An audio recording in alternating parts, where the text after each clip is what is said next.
यार अगर आप लोग क्रिस्टोफर नोलन सर की मूवीज़ देखते हो, अगर आपको फर्स्ट अटेम्प्ट में उनकी मूवीज़ समझ में आती है तो आप पुरुष नहीं हो, आप महापुरुष हो, या तो आप कह सकते हैं कि भाई आप देव मानुष हो।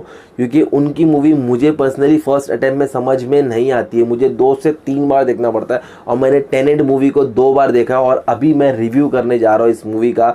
सीरियसली एक ऐसी मूवी जिसका एक्सपीरियंस आप सिर्फ थिएटर में कर सकते हैं, इसका एक्सपीरियंस वेस्ट मत करना, आप थिएटर्स में जाके ज़रूर चेकआउट करो। खैर अब बात करेंगे इस मूवी की, ये मूवी मुझे देखकर कैसे लगी। तो चलिए शुरू करते हैं हमारा आज का ये वीडियो।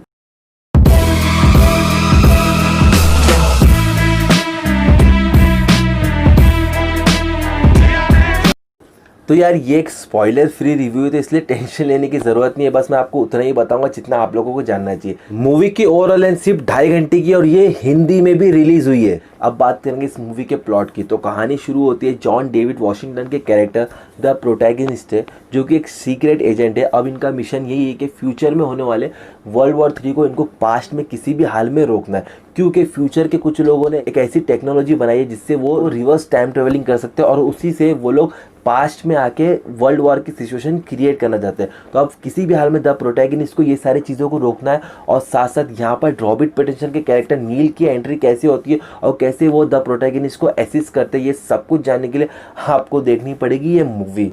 खैर अब बात करेंगे इस मूवी के कॉन्सेप्ट की। तो देखिए, आपने टाइम ट्रेवल के कॉन्सेप्ट को बहुत सारी मूवीज़ में देखा होगा और क्रिस्टोफर नोलन सर की मूवी में तो इस कॉन्सेप्ट को तो वो बहुत ही अच्छी तरह से और नेक्स्ट लेवल पे लेके जाते हैं। लेकिन यहाँ पर आपको फर्स्ट टाइम टाइम ट्रेवल का एक अलग कॉन्सेप्ट देखने को मिलेगा, जहाँ पर इन्वर्जन या आप कह सकते हैं रिवर्स टाइम ट्रेवल देखने को मिलेगा। अब इस टाइम ट्रेवल में और नॉर्मल टाइम ट्रेवल में फ़र्क ये है कि बहुत सारी मूवीज़ में आपने देखा होगा कि हीरो या तो फ्यूचर में जाता है या तो फिर पास्ट में जाता है, वो चीज़ों को चेंज करके वापस अपने प्रेजेंट में आ जाता है। लेकिन यहाँ पर जो रिवर्स और इन्वर्जन टाइम ट्रेवल ये कुछ इस तरह का है कि आप अगर पास्ट में भी जाते हो तो लोग वहाँ पर सीधा नहीं चलते या चीज़ें वहाँ पर सीधी नहीं चलती है, वहाँ पर हर एक चीज़ें रिवर्स में चलती है। अब उस सारी चीज़ों को यहाँ पर क्रिस्टोफर नोलन सर ने इतनी गजब की प्रेजेंट की है कि बस आपका मुँह ऐसा।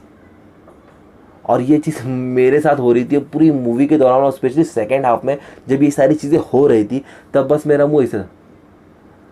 और मैं यही सोचा था कि ये सब आइडिया उनको आता कहाँ से। और जिनको नहीं पता, मैं आपको बता दूं कि क्रिस्टोफर नोलन सर ने इस मूवी को लिखा भी है और साथ साथ इसे डायरेक्ट भी किया है। और उसके अलावा इस मूवी में हमें ग्रैंडपा पैराडॉक्स के बारे में भी सुनने को मिलता है। अब जिसको नहीं पता इसके बारे में तो वो भी मैं आपको बता दूँ। हालांकि ये गुत्थी आज तक किसी ने भी नहीं सुलझाई है, लेकिन मैं आपको एक ईजी एग्जाम्पल्स के थ्रू बताता हूँ कि फॉर एग्जाम्पल मैं बॉर्न हुआ, मैंने एक टाइम ट्रेवल मशीन बनाई है और उस मशीन से मैं पास्ट में गया और मैंने मेरे ग्रैंडफादर को मार दिया। तो अब मेरे ग्रैंडफादर मर गए तो मेरे फादर बॉर्न ही नहीं हुए। अगर मेरे फादर बॉर्न नहीं हुए तो जाहिर सी बात है मैं बॉर्न नहीं हुआ। और अगर मैं बॉर्न ही नहीं हुआ तो फिर मैंने टाइम ट्रेवल मशीन बनाई कैसे? तो जाहिर सी बात है मेरे ग्रैंडफादर मरे ही नहीं, क्योंकि मैं पास्ट में गया ही नहीं। तो सवाल का जो जवाब है ये किसी को भी नहीं मालूम है। और ये कॉन्सेप्ट भी आपको इस मूवी में देखने को मिलता है, जो कि मुझे पर्सनली अच्छा लगा, आप लोगों का पता नहीं। उसके अलावा इस मूवी के अगर सिनेमेटोग्राफी की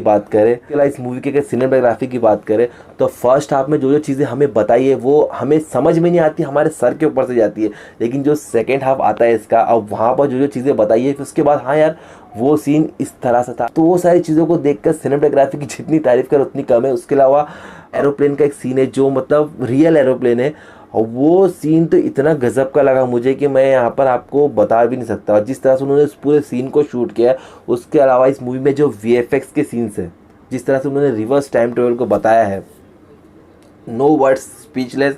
मेरी लाइफ का सबसे टफ वीडियो ये, क्योंकि आज मेरे पास बोलने के लिए कुछ है ही नहीं इस मूवी को लेकर। मूवी में जिस तरह से फाइट सीन को कोरियोग्राफ किया, क्योंकि यहाँ पर रिवर्स टाइम ट्रेवल बताया, तो जो फाइट सीन कोरियोग्राफ है उसको ये सारी चीज़ें ध्यान रखनी है, तो उस हिसाब से उन्होंने फाइट सीन को रखा या कार चेजिंग सीन को रखा है। तो वो सारी चीज़ें ना मतलब अलग ही एक्सपीरियंस होता है।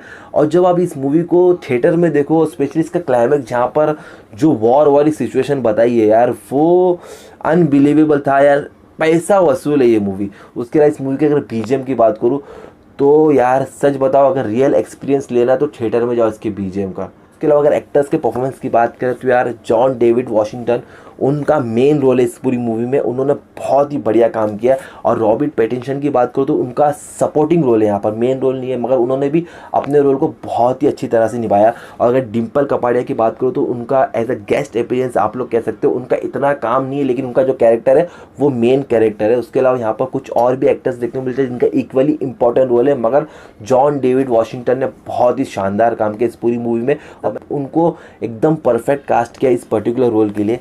उसके अलावा इस मूवी का हमें पार्ट 2 डेफिनेटली मिल सकता है और उसका चांसेस बहुत ज़्यादा है, क्योंकि यहाँ पर बहुत सारी ऐसी चीज़ें हैं जिसका हमें आंसर इस मूवी में नहीं मिलता, और उसका शायद यही रीज़न हो सकता है कि क्रिस्टोफर नोलन सर इसका सेकंड पार्ट ज़रूर बनाएंगे। हालांकि ये सीक्वल इतना ज़्यादा नहीं बनाते, लेकिन इस मूवी को जिस तरह से उन्होंने बनाया है उससे डेफिनेटली ये हिंट मिलता है कि शायद इसका सेकेंड पार्ट आए, क्योंकि क्लाइमैक्स में जिस तरीके से प्रोटैगनिस्ट और नील के बीच में जो कन्वर्सेशन होता है, अब उसके हिसाब से तो ऐसा लगता है कि इनके बीच में स्पॉइलर हो जाएगा, लेकिन मैं आपको एक चीज़ बता दूं कि इनके बीच में अच्छी खासी हिस्ट्री है। शायद हमें पार्ट 2 देखने को मिले, और साथ साथ अब और ज़्यादा नहीं बताऊंगा वरना फिर वो स्पॉइलर के अंदर आ जाएगा। पेरेंटल गाइडेंस की बात करें तो डेफिनेटली ये आप अपनी फैमिली के साथ बैठ के देख सकते हो। इसमें कोई भी एडल्ट सीन है नहीं, बस लास्ट के सीन है जहाँ पर वो आपको बिकनी में नज़र आती है, वो भी बिकनी बोले तो ऊपर उसने टॉप पहनी है, मगर फिर भी वो थोड़ा बहुत सीन है, लेकिन वो ऐसा एडल्ट सीन नहीं है। बट वहाँ के लोग तो उस तरह के कपड़े तो कॉमन ही है। तो मैं इस मूवी को 10 आउट ऑफ 10 दूंगा, क्योंकि क्रिस्टोफर नोलन सर की मूवी को रेटिंग देने की अरहान एंटरटेनमेंट चैनल की औकात नहीं है, लेकिन फिर भी मैं एज अ फैन इतना कह सकता कि ये बहुत ही अच्छा एक्सपीरियंस था मेरे लिए। और आई होप आप लोग भी इस मूवी को थिएटर में जाके देखोगे। बस इस वीडियो में इतना ही। वीडियो अच्छा लगे तो लाइक करो, नए अच्छा लगे तो डिसलाइक करो, ज़्यादा अच्छा लगे तो वीडियो को शेयर भी कर देना। तो यार मिलते हैं नेक्स्ट वीडियो में। टिल देन दिमाग की हो गई थी, मैं जा रहा हूँ आराम करने, मिलता हूँ नेक्स्ट वीडियो में। Till then bye.